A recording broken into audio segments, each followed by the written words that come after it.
અને મહત્વપૂર્ણ સમાચારની વાત કરીએ તો ડાંગ જિલ્લામાં આજે સવારથી કાળા ડિબાંગ વાદળો બાદ ઝરમર વરસાદ વરસ્યો છે। કમોસમી વરસાદ પડતા વાતાવરણમાં ઠંડીનું પ્રમાણ વધ્યું છે। સાપુતારા સહિતના તળેટીના વિસ્તારમાં વાતાવરણ બદલાતા વાદળો ઘેરાયેલા જોવા મળ્યા હતા।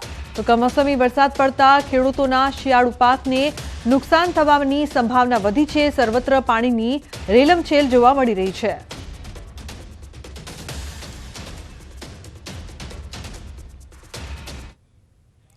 તો દાહોદમાં દિલ્હી મુંબઈ કોરિડોરનો ખેડૂતોનો વિરોધ યથાવત જોવા મળી રહ્યો છે। દિલ્હી મુંબઈ કોરિડોર અંગે સંકલનના અધિકારીઓની હાજરીમાં ખેડૂતો સાથે મીટિંગ યોજાઈ હતી। મહત્વનું છે કે તારીખ 5 ડિસેમ્બરે પ્રાંત કચેરી ખાતે મીટિંગ યોજાઈ હતી, જેમાં ખેડૂતો દ્વારા 17 માંગણીઓ મૂકવામાં આવી હતી, જે પૈકી 16 માંગણીઓની કામગીરી કરવા માટે લેખિત બાંહેધરી આપવામાં આવી, પરંતુ ખેડૂતોની મુખ્ય પાક નિષ્ફળના વળતરની માંગણી કોરિડોરના કોન્ટ્રાક્ટર અને અધિકારી દ્વારા નહીં સ્વીકારાતા કોરિડોર અસરગ્રસ્ત 14 ગામોના ખેડૂતોમાં નારાજગી વ્યાપી।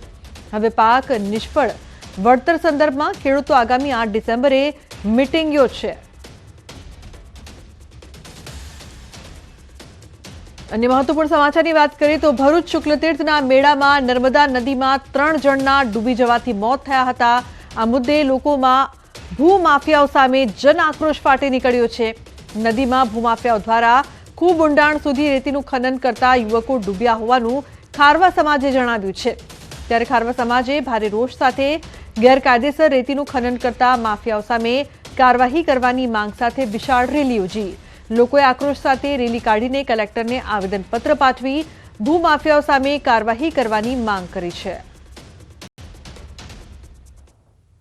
તારીખ 15/11/2024 રોજ શુક્લતીર્થ મેળામાં પાણીના ઊંડા ગળકાવ હોવાના કારણે 3 વ્યક્તિઓના અકાળ મૃત્યુ થવાના કારણે આજ રોજ અમે ભરૂચ કલેક્ટર ઓફિસે આવેદનપત્ર પાઠવવા આવેલ છે। શુક્લતીર્થમાં તારીખ 15 રોજ જે અમારા સમાજના 3 વ્યક્તિઓના ડૂબી જવાના કારણે મૃત્યુ થયા હતા, તે ઇલીગલ માઇનિંગ કરનાર જે વ્યક્તિ છે એને પોલીસ તંત્ર અને વહીવટી તંત્ર દ્વારા પકડીને બહાર લાવવામાં આવે અને જે મૃત્યુ પામનાર 3 ઈસમ છે તેને દરેકને 50-50 લાખ રૂપિયાનું વળતર આપવામાં આવે, તેની રજૂઆત કરવા માટે આજરોજ કલેક્ટર સાહેબના સમક્ષ અમારા સમાજના વ્યક્તિઓ જોડે અમે આવેલા હતા।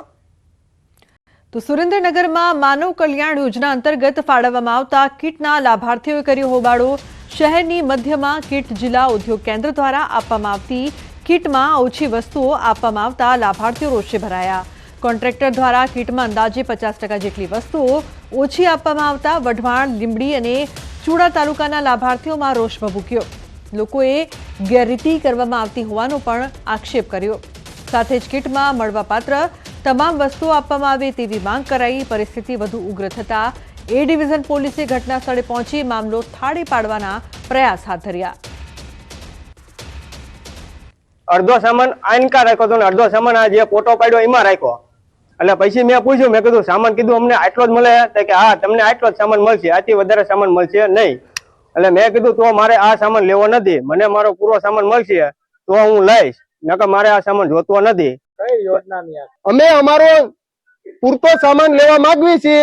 જિલ્લા ઉદ્યોગમાંથી અમારી કીટ મંજૂર થઈ છે, તો અમે એવું કહેવી છે કે આમાં જે લોકોની મિલીભગત હોય, જિલ્લા પંચાયતમાંથી હોય કે પેટા કોન્ટ્રાક્ટરમાંથી હોય, અમને અમારો પૂરો સામાન નહીં મળે તો અમે આગળ કાર્યવાહી કરવાની અમે કોશિશ કરશું। તો રાજ્યમાં 37 લાખ રાશન ધારકોને રાશનમાં ચણા અને તુવેર દાળ નહીં મળે। ગુજરાત રાશન શોપ ડીલરના પ્રમુખે આ દાવો કર્યો છે। કુપોષણ સામે લડાઈ માટે સરકારે ચણાનો જથ્થો વધાર્યો, પરંતુ અગાઉ આપતો ચણાનો જથ્થો પણ મળતો નથી। રાજ્ય સરકારની કલ્યાણકારી યોજના હેઠળ અપાતી જણસીનો જથ્થો માત્ર 50% જ ફાળવવામાં આવ્યો હોવાનો દાવો તેમણે કર્યો। હાલ સરકારી અનાજની દુકાનોમાં ગરીબોની કલ્યાણકારી યોજના હેઠળ ચણા અને તુવેર દાળથી ગ્રાહકો રહેશે વંચિત। ગુજરાતના લગભગ 75 લાખ પરિવારોને દર મહિને ગુજરાત સરકાર તરફથી 1 કિલો તુવેર દાળ અને 1 કિલો ચણા દાળ છે સબસિડીયુક્ત ભાવે આપવામાં આવી રહ્યા છે। આ મહિને ડિસેમ્બર 24ના માસમાં ગુજરાત સરકાર તરફથી અપૂરતો અને અનિયમિત જથ્થો આવવાના કારણોસર 50% જ ફાળવણી કરવામાં આવે, જેના હિસાબે ગુજરાતના લગભગ 37 લાખ પરિવારો છે એ આ તુવેર દાળ અને ચણાના જથ્થાથી વંચિત રહેશે। તો રાજકોટના જેતપુર પોસ્ટ ઓફિસમાં આધાર કાર્ડ સુધારા માટે અરજદારોની લાઈનો લાગી છે. શિયાળાની ઠંડી વચ્ચે વહેલી સવારથી અરજદારો આધાર કાર્ડમાં સુધારા વધારા માટે લાઈનમાં લાગી રહ્યા છે. તેવામાં માત્ર એક ટોકન અપાય છે અને વારો આવે ત્યારે આ કામ અહીં નહીં થાય તેવું બહાનું બનાવાય છે. અહીં મામલતદાર કચેરીથી પોસ્ટ ઓફિસ વચ્ચે અરજદારો ધરમના ધક્કા ખાવા મજબૂર બન્યા છે.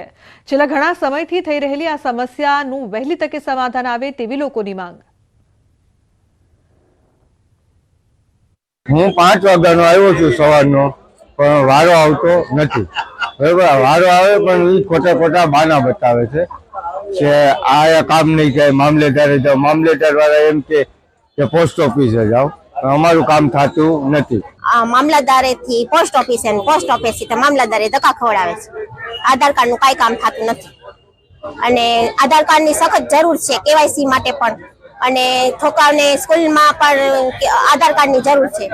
ત્યાંથી ધક્કા ખવડાવે છે તો સરકારને ધ્યાન દેવું જોઈએ એમ. તો છોટાઉદેપુર નગરપાલિકા દ્વારા 1,70,00,000ના ખર્ચે મલ્ટીપર્પઝ બિલ્ડિંગ બનાવવામાં આવી છે.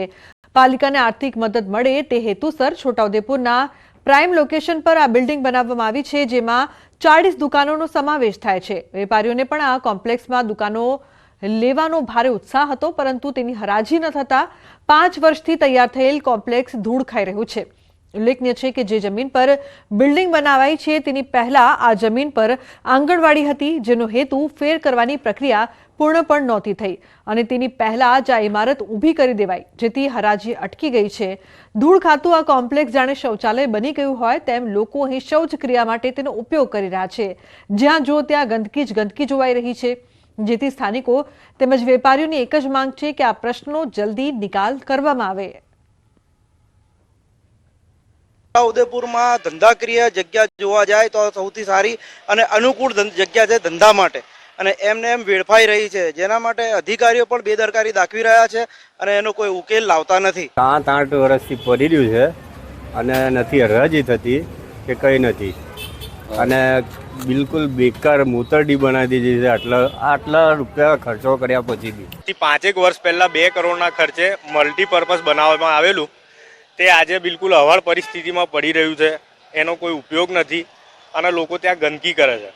જનતાના પૈસાનો આવો ખરાબ રીતથી વેડફાટ થયેલો છે. બસ કમ શોપિંગ સેન્ટર જે પેટ્રોલ પંપ ચોકડી ઉપર બનાવવામાં આવેલું છે તેની ફાઇલ હાલમાં નિયામક શ્રી શહેરી વિકાસ ખાતે ચાલેલ છે, હરાજીની ફાઇલ.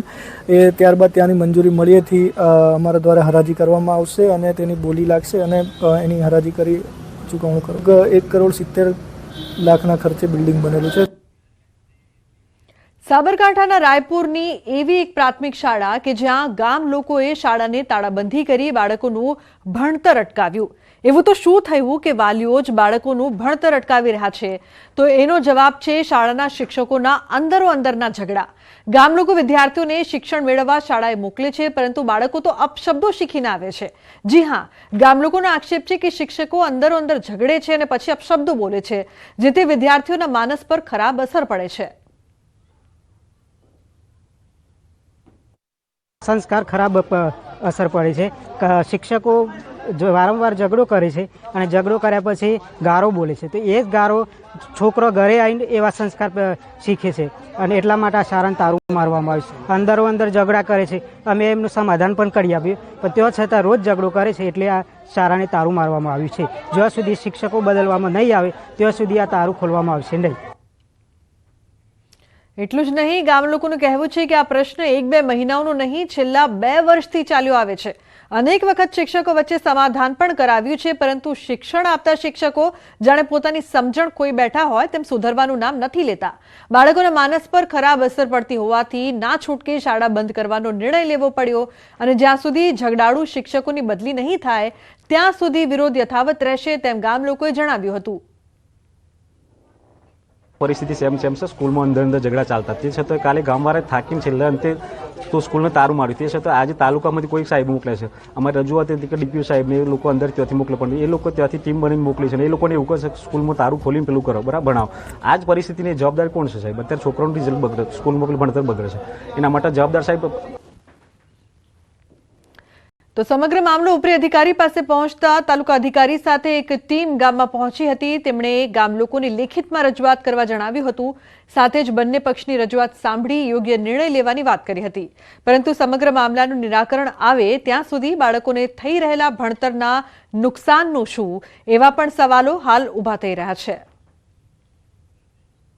જણાવીએ છીએ કે તમે લેખિતમાં આપો, જે પ્રશ્નો હોય એ લેખિતમાં આપો, એટલે એના આધારે અમને નિર્ણય લેવાની ખબર પડે. શિક્ષકોનું અમને જે આટલા વખતમાં કંઈક લાગ્યું હશે કે ભાઈ શિક્ષકોનું કે જે અંદર જે પ્રોબ્લેમ હોય તેના અમે જવાબો લઈએ, શિક્ષકોના પણ લઈએ, ગામ લોકોના પણ લઈએ, પછી એ પ્રમાણે નિર્ણય લેવાય.